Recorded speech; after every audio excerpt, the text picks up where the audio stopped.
Hello again, and welcome back, everybody, to another edition of the Rural Report. I am your Rural 2 IC, and I apologize. I did not get a video out yesterday. A little bit on the busy side. Yesterday was Little Rural's birthday party. Today actually is his birthday.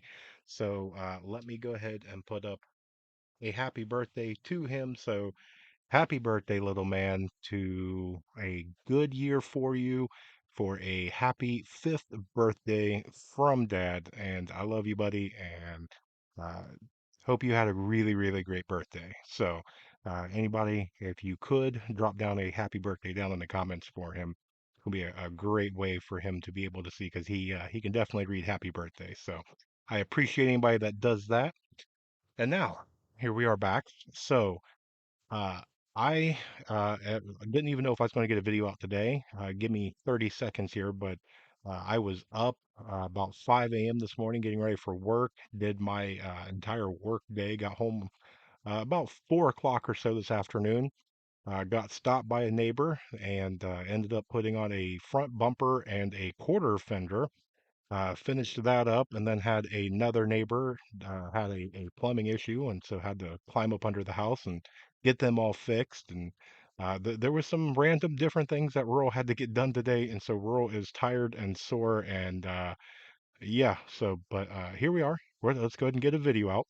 Now, in this one, I'm kind of thinking about switching things up, kind of like how the last one went where we do a little bit of the kind of headlines and then kind of ended out with a rural talk. I seem to like that. I hope you guys do it.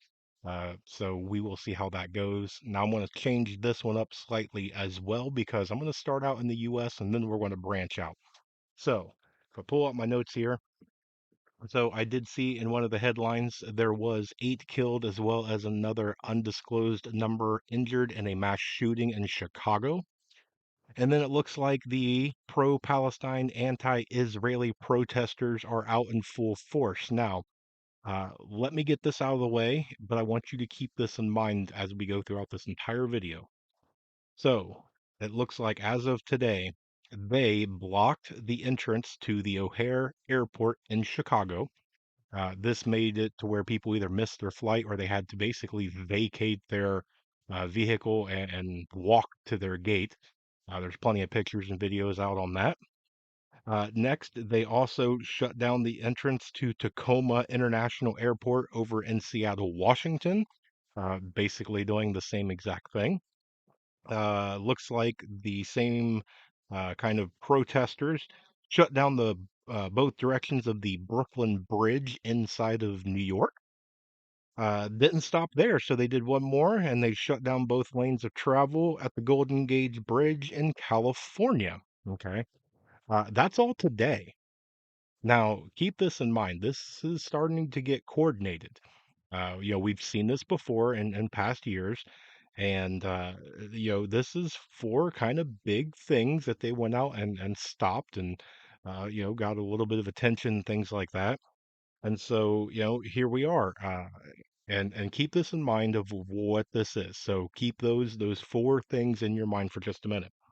The last thing I want to touch on before we move overseas is that there was a massive fire reported in the Scranton Army ammunition plant. Now, if you don't know what that is, they're basically a government-owned contractor operated facility that their main product that they produce is the 155 millimeter artillery shell. Kind of a nice coincidence that that thing happened, isn't it? So, okay, okay. Well, thank God we don't need any of those right now, or no. Um, One thing I will touch on is that Sydney, Australia. So Australia had another stabbing attack. This is the second one in the last couple of days, if I remember right. This time they targeted a popular priest during one of his kind of like all men's Bible studies. This was extremely videoed.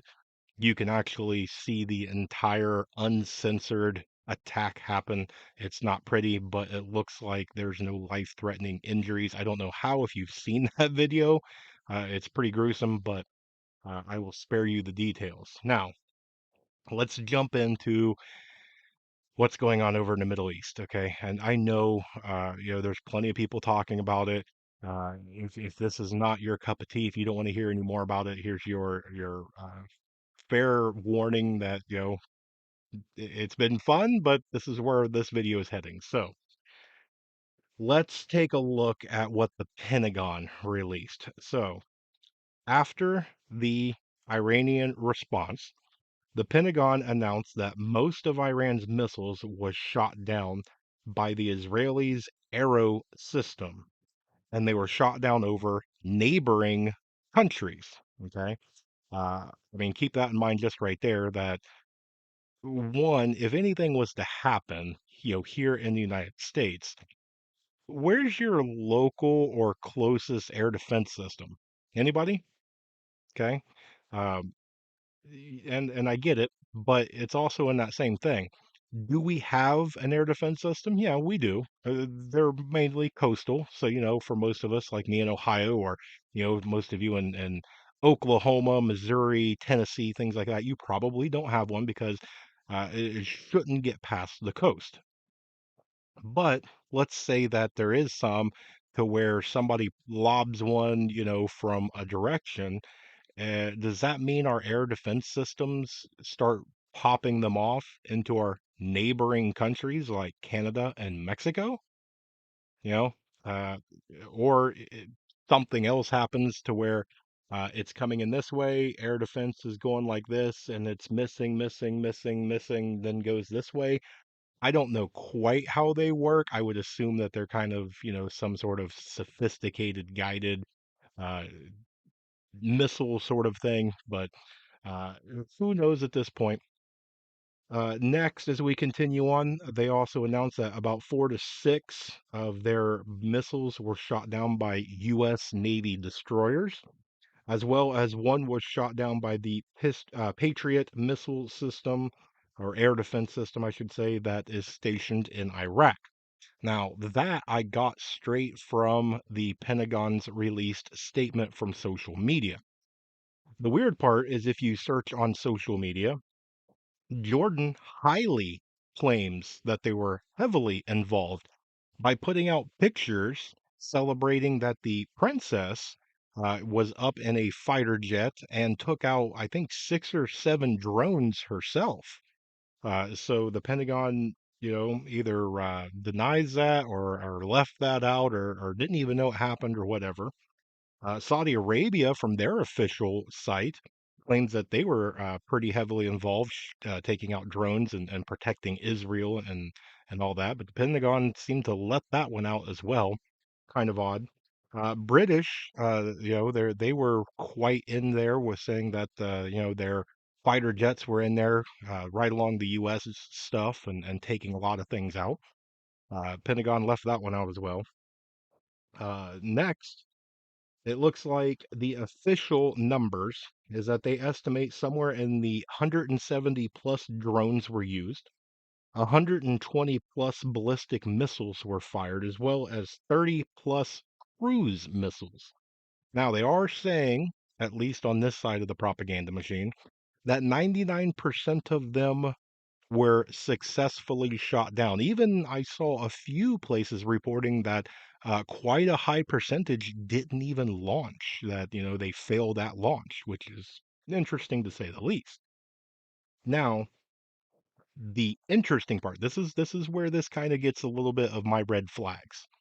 So, they said that out of everything that was fired, 7 missiles made it through. Okay, well, that checks out on the math part. But they're saying that that 7 that happened to make it through didn't have any warheads. Well, that's quite interesting. I'm going to fire 300, 400 things at somebody, but I'm going to randomly pick a few and not put warheads on them, and the only ones without warheads made it through. Okay, something's not smelling real good, but let's keep going. So the areas that they did make it through only seem to have struck 2 secluded air bases. So that's really hard for anybody to go out there and get confirmation. So now you're relied on what is going to be officially released. Okay. Again, kind of odd. Now, if you go back into this and let's catch everybody up, if you will. So Israel decided that they were going to lob a few projectiles, hit an embassy in another country that was Iranian. Now, it is widely accepted by pretty much every nation that has an embassy that an embassy's soil is their own sovereign soil, no matter where it's at. The US is the same way. It doesn't matter if our embassy is in China and Russia and Australia, wherever, that is American soil wherever that embassy sits. So an attack on it is an attack on American soil. So technically, Israel hit Iranian soil. Now, everybody expected that there was going to be retaliation. Iran said that they were going to retaliate. I think it was 12 days, somewhere along that, 10, 14. I don't think it's quite 14. So 10 to 12 days that they kept saying, we're going to do it. We're going to do it. It's coming. They kept warning and warning and warning over and over and over. And then they finally did it. And there's a lot of talk that says that they basically brushed off a whole bunch of their really old ancient junk and fired that off. Okay. Which for me would kind of make sense. Is that what happened? I have no idea. I'm not saying it is or it isn't. I'm just following along in my thought process. So, why would it take so long for a response? One would be if that was true. Normally, I have all my pretty good to good stuff sitting out. So, if I want to go and take all of my old stuff, I have to go get it. So, I have to pull that out. I have to set it up. I have to coordinate and do all that. And I know somebody's going to say, well, rural doesn't take that long. Okay, yes, I agree. But the point of it is that while they're doing that, they're setting up for the retaliation of the retaliation. So what they do, and again, I'm just talking things uh, out in my head. This is all my own opinion right now, okay? So if I was Iran, what I would end up doing is I would pull all my old stuff out. I would set it up and I would pick a few kind of, not very important things to kind of hit. I would go for a couple of different places and this and that and whatever. And all it would be one to save face. I'm launching things from Iranian soil. Okay. That's history. It's never been done before. What I would do is I would launch to let everybody know, look, this happened. I said it, I was going to retaliate. I did. There you go.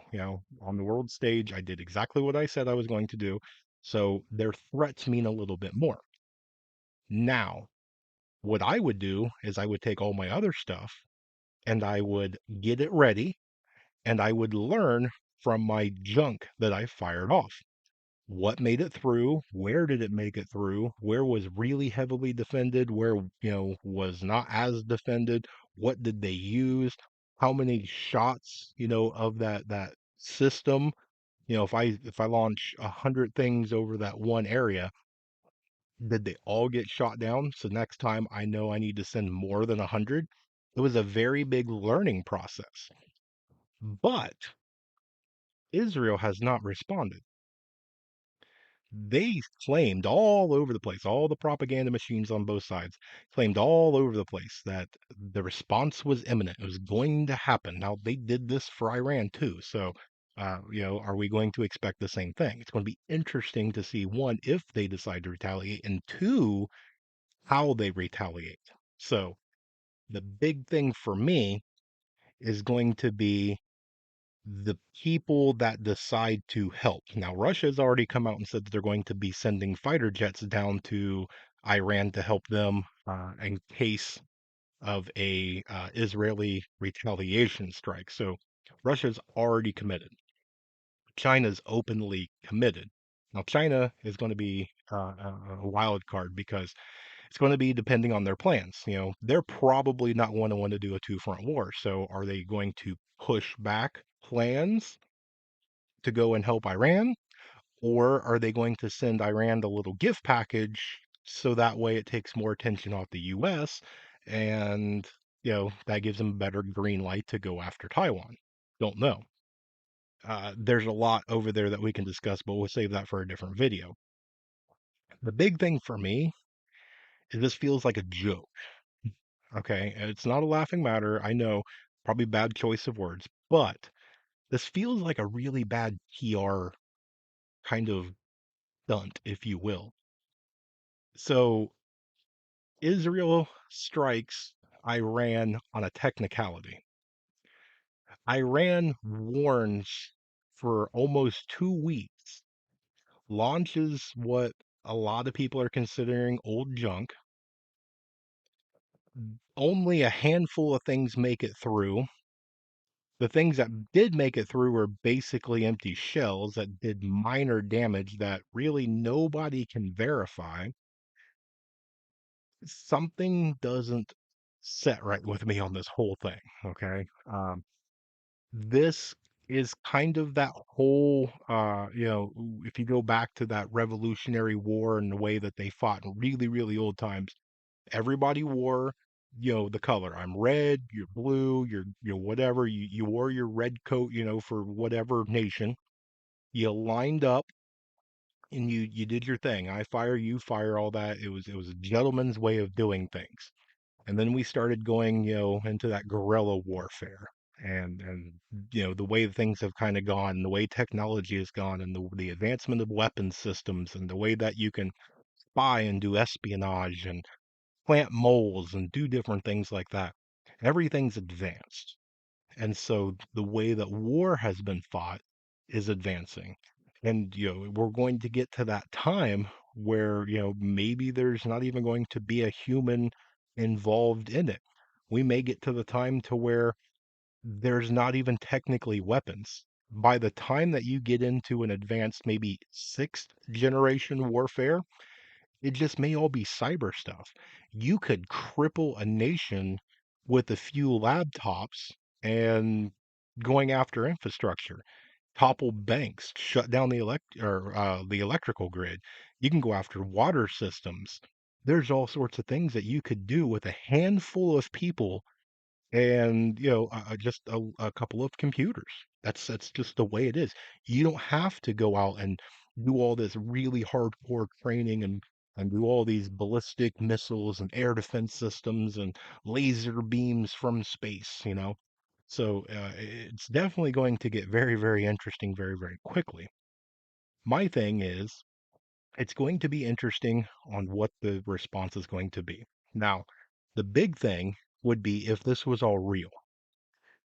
Both sides are claiming a victory. And so if you do that, what I would do is it ends there. Iran says, okay, we retaliated, we're done. Israel, if I was Israel, I would say, you know what? If you feel you have a victory, celebrate your victory. You fire another thing over here, or you do anything at all, we're bringing full force. And I would, if I was Iran, I would do the same thing. Hey, look, you did ours, we retaliated, leave us alone or else. Okay. I'm just neutrality, both sides here. That's the way I would be interested to see if it goes down. I doubt it does. So it's going to be interesting because right now it's going to be in Israel's hands. If Iran goes ahead with another wave, then it's going to make Israel really look like the victim, and a lot of people will go and back them. If Israel decides to retaliate, it's going to be interesting to see what side jumps with Iran to help. Who is going to be the wild card? Is it going to be somebody that nobody thought of? Is it going to be an India? Is it going to be a North Korea? Is it going to be somebody along those lines that just kind of pops out of nowhere and everybody gets a little shocked by it? Like, well, wait, we didn't even think about them. So the next little bit is going to be interesting. Now, real quick though, when we talked about the United States and all the things that were going on, I have a bad feeling too that this is all preparation. Okay.